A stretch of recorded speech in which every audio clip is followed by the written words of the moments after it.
Hi friends, positive mindset, nutritious diet याचबरोबर physical activity is very important in day to day life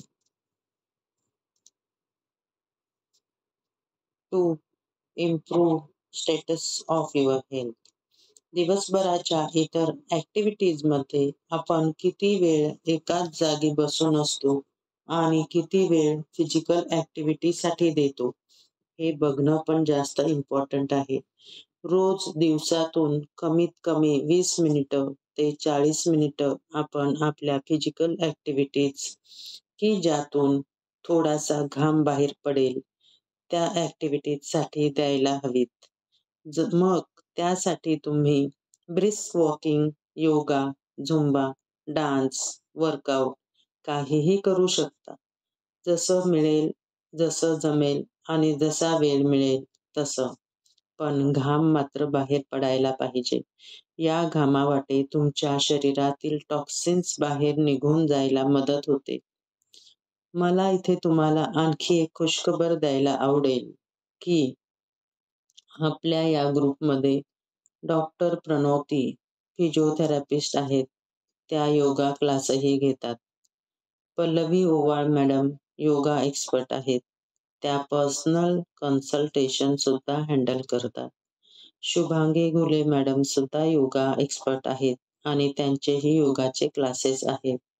जर आपल्यापैकी कोणाला त्यांच्या क्लासेसला admission पाहिजे असेल तर तुम्ही ग्रुपमध्ये एक मेसेज ड्रॉप करा किंवा त्यांना डायरेक्टली कॉल करू शकता.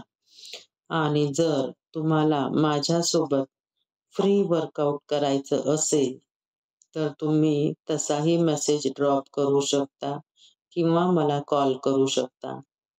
पण जर तुमच्याकडे कन्सिस्टन्सी असेल तरच तुम्हाला फ्री वर्कआउटची लिंक मिळेल. जाता जाता मला तुम्हाला एक गोष्ट सांगायची आहे.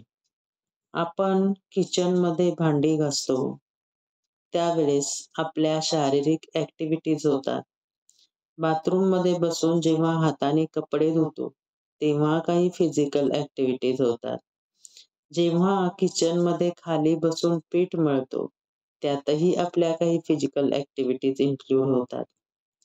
आपल्यापैकी किती जणांनी बरेचसे दिवसात ही कामं केलीच नाहीत? तर स्वतःच्याच मनाशी प्रश्न विचारा, आपण किती फिट राहू शकतो? जर तुमच्या खांद्याच्या बाजूला चेक करा. जर चरबीची लखतरं लटकत असतील ना, तर तुम्हाला या फिजिकल ॲक्टिव्हिटीज करायची खूप गरज आहे. आपणच आपल्या स्वतःचे डॉक्टर बनूयात आणि आपल्या रोजच्या ॲक्टिव्हिटीजमध्ये आपल्याला किती फिजिकल वर्कआउट करता येईल हे आपणच ठरवूयात. Thank you.